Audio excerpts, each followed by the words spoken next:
என் அன்பு மகள் 1986 ஆண்டு மே 21 எங்களை விட்டு இறந்து போனாள். On the 21st of May 1986, our dear daughter Angel died and she left us. ஐயோ, எங்கள் உள்ளம் நொறுங்கியது. Our hearts were broken. ஐயோ, என் ஆண்டவரே, அவளுக்கு பதிலா என்னை எடுத்திருந்தால் எவ்வளவு நலமாயிருக்கும். I lamented and said, "Oh God, if only I had died in the place of my daughter Angel, how nice it would have been." 21 ஆண்டுகள் கடந்தும் என்னால் மறக்க முடியவில்லை. Though 21 long years have gone, I still cannot forget her loss. அந்த நேரத்தில் அதிகம் உள்ளம் உடைந்திருந்தேன்.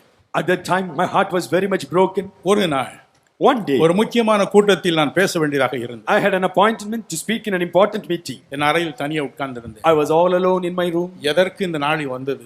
I thought, why this day is coming? எதற்கு நான் பேச வேண்டும்? Why should I go and speak? என்னத்தை பேச போகிறேன்? What am I going to speak? தேவன் நல்லவர் என்று எப்படி நான் சொல்ல போகிறேன்? How can I declare before crowds of people that God is a good God?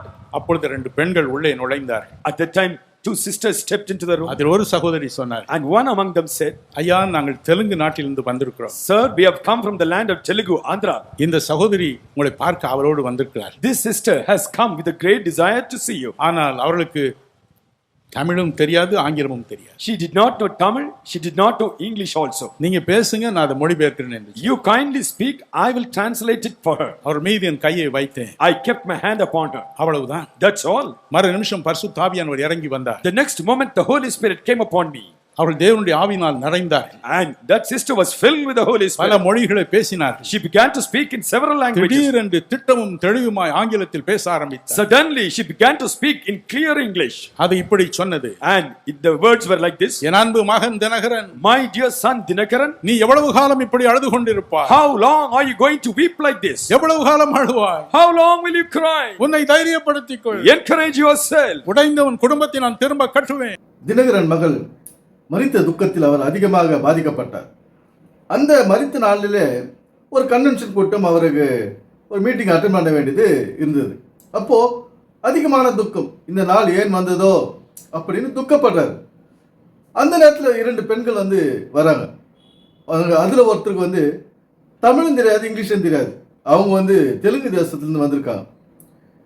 இவர்கிட்ட இவரை பார்க்கறதுக்கு ரொம்ப ஆவலாக வந்திருக்காங்க.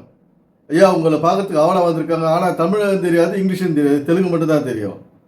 நீங்கள் பேசுங்க, நான் இவங்களுக்கு டிரான்ஸ்லேஷன் பண்ணி சொல்கிறேன் அப்படின்னு சொல்கிறாங்க. அப்போ டிரான்ஸ்லேஷன் பண்ணுறாங்க. அந்த தெலுங்கு பேசுகிறவங்க திடீர்னு பல மொழிகளை பேசி ஆங்கிலத்தை ரொம்ப தெளிவாக பேசுகிறாங்க. அதில் என்ன சொல்கிறாங்கன்னா, நீங்கள் கவலைப்படாதீங்க, உங்கள் குடும்பத்தை திரும்ப கட்டுவேன் அப்படின்னு ஆங்கிலத்தில் பேசுகிறத இவர் நல்லா புரிஞ்சுக்கிறார். இதுதான் அந்நிய பாஷை அப்படின்னு சொல்கிறார். நானும் சொல்கிறேன், இதுதான் அந்நிய பாஷை. அதாவது நம்ம பேசுறது மற்றவங்களுக்கு புரியணும், அது பயன்படணும். எப்படி நம்ம பேசுகிற பாஷை அது பயன்படணும், ஒரு ஒரு அர்த்தத்தை அது சொல்லணும், அவங்களுக்கு ஒரு வேலையை புரிய வைக்கணும். அதுதான் அந்நிய பாஷை. இப்போது தாய்மொழி அல்லாத பாஷை அந்நிய பாஷை. நம்முடைய தாய்மொழி அல்லாத மற்றொரு பாஷை அந்நிய பாஷை. ஆங்கிலம் அந்நிய பாஷை. நம்ம தமிழாக இருந்தால் ஆங்கிலம் அந்நிய பாஷை, ஃப்ரெஞ்சு அந்நிய பாஷை, ஸ்பானிஷ் அந்நிய பாஷை. இதுதான் அந்நிய பாஷைகள். இப்போது ஒரு அந்நிய பாஷை நம்ம கற்றுக்கணும்னு வச்சுங்க, ஆங்கிலத்தை கற்றுக்கணும். தமிழ் மட்டும் நம்ம தாய்மொழி, ஆங்கிலத்தை கற்றுக்கணும். அந்த ஆங்கிலத்தை வச்சு எவ்வளோ நம்ம வாழ்க்கையில் உயர்ந்த நிலைக்கு போகிறோம். அதே மாதிரி ஒவ்வொரு அந்நிய மொழியை நாம் கற்றுக்கொள்ளும் போது அடுத்தடுத்த கட்டங்களுக்கு நாம் நகர்கிறோம். இது நமக்கு நல்ல ஒரு உதவியாக இருக்குது. அந்நிய பாஷைகளை நம்ம கற்றுக்கும் போது நம்முடைய வாழ்க்கை உயரத்துக்கு, நம்முடைய வாழ்க்கை தரம் உயரத்துக்கு, நம்முடைய பொருளாதாரம் உயரத்துக்கு இந்த அந்நிய பாஷைகள் உதவியாக இருக்குது. இப்போ இவங்க சொல்கிற அந்நிய பாஷை இப்போ பேசுகிறாங்க பாருங்க சர்ச்சைகளில், அந்த மாதிரி அந்நிய பாஷை பேசுறதுனால என்ன பயன் சொல்லுங்க? அவங்க இப்போ அந்நிய பாஷை பேசுகிறவங்க ஏழையாகவே இருக்காங்க. எப்படி வாடகை வீட்டிலே இருக்காங்க. அந்த வாடகை வீட்டை வீட்டுக்கு வாடகை கொடுக்குறதுக்கு ரொம்ப கஷ்டப்படுற அந்நிய பாஷை பேசுகிறவங்க நான் பார்த்துட்டு தான் இருக்கிறேன். இந்த அந்நிய பாஷை எதுக்கு வச்சிருக்கிறாரு? எல்லாரும் ஒரே பாஷை பேசியிருக்கலாமே. அதனால் நம்ம அந்நிய மொழிகளை, வேற்று நாட்டில் உள்ள மொழிகளை நாம் கற்றுக்கொள்வது அவசியமாக இருக்குது. அது நம்முடைய வாழ்க்கை தரத்தை உயர்த்துது. இப்போ பேசுகிற, இந்த காலத்தில் பேசுகிற பெந்தகோஸ்து சபைகளில் பேசுகிற மற்ற எல்லாருமே இப்போ பேச ஆரம்பிச்சிட்டாங்க. எல்லாருமே பேச இதுதான் அந்நிய பாஷைன்னு சொல்லிட்டு தாரமாரா பேச ஆரம்பிச்சிட்டாங்க. பைபிள் சொல்லும் அந்நிய பாஷை எதுன்னா இதுதான். தாய்மொழி இல்லாத மற்ற மொழிகள் வந்து அந்நிய பாஷை. அதை நம்ம கற்றுக்கொள்ளும் போது தான் நம்முடைய வாழ்க்கை தரம் உயருது. அது வந்து நமக்கு உதவியாக இருக்குது, நம்முடைய கஷ்டத்தை தீக்குது, வறுமையை போக்குது. இது அந்நிய மொழிகள், அந்நிய பாஷை. இப்போ இவங்க பேசுகிற பாஷையை பேசிட்டு நம்ம ஏழ்மையிலேயே இருக்கிறதுக்கா? அது அந்நிய பாஷை? அது அந்நிய பாஷை கிடையாது. வேதம் சொல்லும் அந்நிய பாஷை இதுதான். அந்த பாபேல் கோபுரத்தை கட்ட போகிறாங்க. அப்போ இந்த ஒரு கோபுரத்தை கட்டிட்டு மக்கள் இங்கேயே உட்காந்துக்கிட்டுல கர்த்தருக்கு விருப்பம் கிடையாது. ஏன்னா கர்த்தருடைய விருப்பத்திற்கு மாறா அந்த பாபேல் கோபுரத்தை பழைய ஏற்பாட்டில் கட்டுறாங்க. அது என்ன செய்யறாரு கர்த்தர்? என்ன செய்யறாரு? அந்த அங்கே இருக்கிறவங்களுடைய பாஷைகளை தாறுமாறாக்கி போயிட்டுறாரு. ஏன்னா வெவ்வேறு பாஷைகளை பேசுகிறாங்க.